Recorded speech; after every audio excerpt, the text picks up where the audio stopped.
예, 안녕하십니까. 여러분들의 백만장자입니다. 여러분 화이팅입니다. 자, 돌아서니까 금요일이긴 한데, 자, 일단 엔비디아 장 마감했습니다. 장 마감했는데, 마이너스 6.38% 보시는 것처럼 이렇게 빠졌어요. 빠졌는데, 근데 또 보면 여러분, 이게 일봉이긴 한데, 고점과 저점 사이에 있거든요. 그래서 우리가 이제 뭐 추세가 꺾였다, 뭐 그렇게 이야기하기에는 아직까지 좀 이른 감이 있다. 그리고, 물론 영향 받을 겁니다. 오늘장 영향을 좀 안 받지는 않겠지만, 엔비디아가 이렇게 빠진 두 가지 이유가 있어요. 두 가지 이유. 오늘 그 두 가지 이유가 삼성전자에게는 악재냐, 이게. 저는 아니거든요. 제 이야기 한번 들어보시고 판단 여러분들께서 한번 해보시기 바랍니다.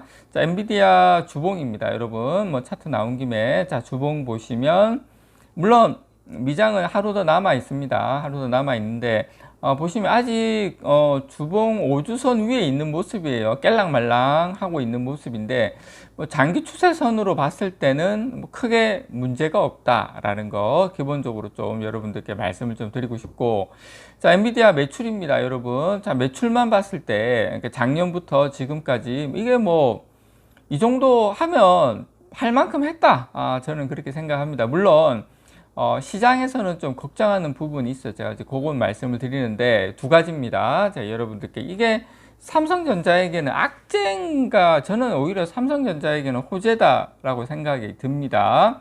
자, 엔비디아 매출 증가율이 계속 이렇게 가다가 요거 지금 밑에 2025년 요거 틀린 겁니다. 2024년 1, 2분기에요.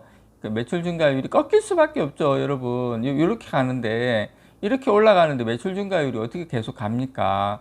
그래서 보시면 이제 검정색 영업이익 보시면, 자, 이제 우리가 이제 첫 번째 엔비디아가 이제 지금 조정을 받은 이유. 근데 이제 제가 봤을 때는 기술적으로도 여러분 보여드렸지만 뭐 당연한, 이 정도 올랐으면 요 정도 조정은 당연한 건데, 어쨌든 지금 이유를 찾자면 첫 번째가 뭐냐면 수익성입니다. 수익성이 지금 이제 그 엔비디아 실적추 영업이익인데, 뭐 영업이익 환상적으로 잘 가고 있는데, 그래도 수익성이 정점을 지났다고 판단한 신호가 나타나고 있기는 있어요. 그래서 지금 엔비디아의 수익률도 지난 1분기에 78.4%에서 75.1%로 2.3%포인트 하락했다고 합니다. 근데 뭐 엄청나죠. 수익률 같은 게 엄청난데, 지금 엔비디아 그러면은 3분기는 어떻냐? 3분기 수익률도 2분기보다 더 낮아진 74.4%로 전망을 하고 있다고 해요. 자, 엔비디아의 CEO가 젠슨왕 CEO가 HBM의 어떤 그 구매 단가가 상당히 높다, 그런 이야기를 했죠. 그래서 엔비디아가 사실상 물론 여러 뭐 꼭 그게 HBM뿐만은 아니겠지만 수익률에 있어서, 그러니까 무슨 말씀을 드리고 싶냐면 엔비디아가 수익률을 증대시키기 위해서는 어떻게 해야 된다? 예, 우리가 HBM의 어떤 그 구입 단가를 낮출 필요가 있다. 자, 그러면 삼성전자가 반드시 들어와야 된다. 이제 엔비디아 입장에서는 왜? 수익률을 올리기 위해서. 그 구매 단가가 상당히 높기 때문에 본인들이 또 그렇게 이야기를 했고, 그래서 이게 물론 엔비디아 입장에서는 상당히 악재, 물론 뭐 수익률이 엄청나게 좋죠. 그렇지만 이 어떤 수익률이 떨어지는 것이 악재이긴 한데, 저는 삼성전자 입장에서는 악재냐, 이게. 삼성전자 입장에서는 저는 오히려 이게 장기적으로 봤을 때는 호재일 가능성도 분명히 우리가 염두에 둬야 된다. 그 말씀을 좀 제가 드리고 싶고요. 그리고 어떤 그 기업이든지 간에 이렇게 마진율이 안 떨어질 수가 없어요, 기본적으로. 자, 그런데 어쨌든 이 수익률을 계속 유지하기 위해서는 HBM의 단가를 좀 낮출 필요가 있다. 그러려면 경쟁사가 삼성전자가 들어와야 되겠죠. 일단 그걸 좀 여러분께 말씀을 좀 드리고 싶고, 자, 그리고 또 한 가지의 악재로, 요게 이제 메인 악재라고 이야기는 하는데, 요거 여러분, 요게 제가 봤을 때 삼성전자에게는 엄청난 호재거든요. 그것도 한번 지금 말씀을 드릴게요. 자, 삼성전자가 어제 같은 경우에 시간에 한 6%, 7% 마이너스, 오늘 실제로 이제 6.38% 빠졌는데, 뭐 예상을 넘는 실적을 공개를 했지만, 이제 결과적으로 주가가 이제 큰 폭으로 하락을 했어요. 단기적으로는 아마 삼성전자 하이닉스가 주가에 분명히 영향을 받을 겁니다. 근데 여기에 가장 큰 원인이 뭐냐? 물론 뭐 마진율도 뭐 이익률도 좀 빠지고 뭐 이런 이야기 있지만, 실질적으로는 반도체 자립을 꿈꾸는 중국 시장에서의 부진이 진짜 악재였다. 이런 이제 이야기가 나오고 있습니다. 분석이 지금 나오고 있는데, 자, 중국 매출 비중이 높은 우리 삼성전자 하이닉스에는 그럼 어떤 영향이 있겠냐 같이 한번 살펴보자고요. 그 엔비디아의 콜레트 크레스, 엔비디아 CFO는 최고 재무 책임자입니다. 재무 책임자가 이번에 어닝콜 할 때 초반에 중국 시장에서의 어려움이 이어지고 있다 이렇게 짧게 언급을 했어요. 그런데 이제 요 짧게 언급을 했는데 또 이제 이제 미국 언론이나 이런 또 전문가들이 막 분석을 한 겁니다. 분석을 했는데 그 내용을 여러분께 설명을 드릴게요. 이게 삼성전자 하이닉스한테는 엄청 호재인 것 같아요. 제가 봤을 때는. 그래서 지금 엔비디아가 전체 이제 여러분 참고로 데이터 센터가 미국에만 있는 게 아닙니다. 예를 들어서 뭐 우리가 알고 있는 아마존, 메타, 애플, 구글 이런 거 믿는 게 아니에요. 중국에도 데이터 센터가 있어요. 중국에도 우리가 알고 있는 빅테크 기업들, 텐센트, 알리바바, 징둥닷컴 예를 들어서 그렇게 많이 있습니다. 양대축입니다. 어떻게 보면. 그래서 지금 전체 데이터 센터 매출에서 이 중국이 차지하는 비율은 수출 통제가 시행되기 전보다 조금 이제 매출이 계속 줄어들고 있다라는 거죠. 중국 시장이.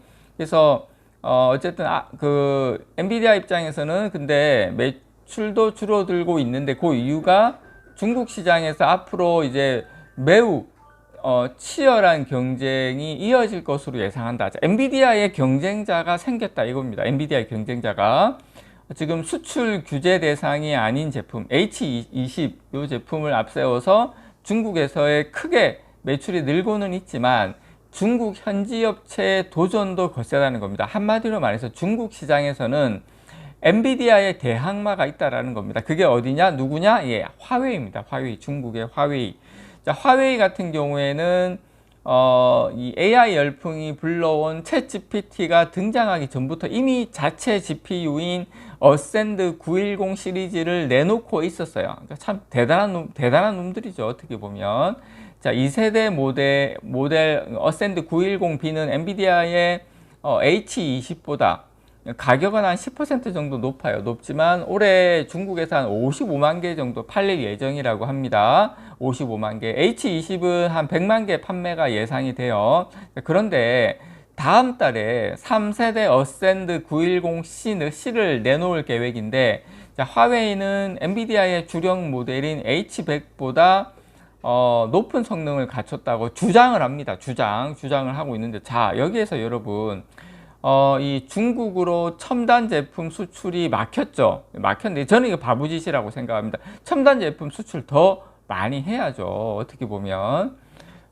막혔는데, 이 성능을 낮춘 모델만 팔 수 있는 엔비디아로서는 화웨이의 시장 주도권을 내줄 가능성이 지금 상당히 높아졌다. 자, 엔비디아 매출 중에 중국 시장 비중이 한 20% 정도 됩니다. 엄청나게 많죠. 적지 않은 비중입니다. 자, 근데 우리가 여기에서 생각해 봐야 될 게, 자, 엔비디아의 대항마인 화웨이가 나왔다. 자, 화웨이는 그러면 여러분, 화웨이 본인들의 HBM GPU가 어센드 910C라고 하는데 여기에 들어가죠. 당연히 HBM 들어갑니다. 삼성전자 하이닉스가 만들고 있는 HBM 필요하죠.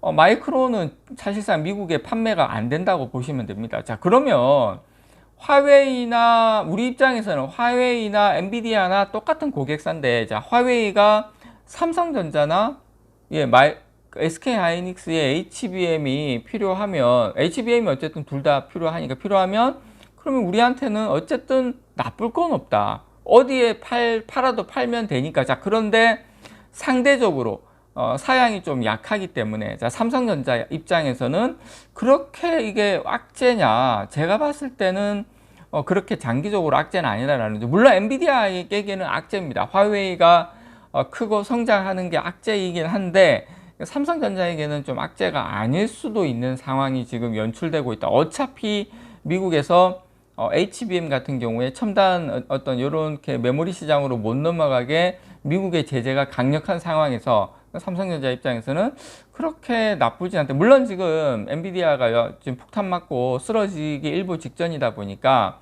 삼성전자 하이닉스도 같이 흉내는 내겠지만, 쓰러지는 흉내는 내겠지만, 결국에는 이런 부분이 저는 또 오히려 삼성전자에게는 또 긍정적인 요소로 작용할 수도 있지 않나 여러분들께 말씀을 좀 드립니다. 이상 여러분들의 백만장자였습니다. 사랑합니다, 여러분.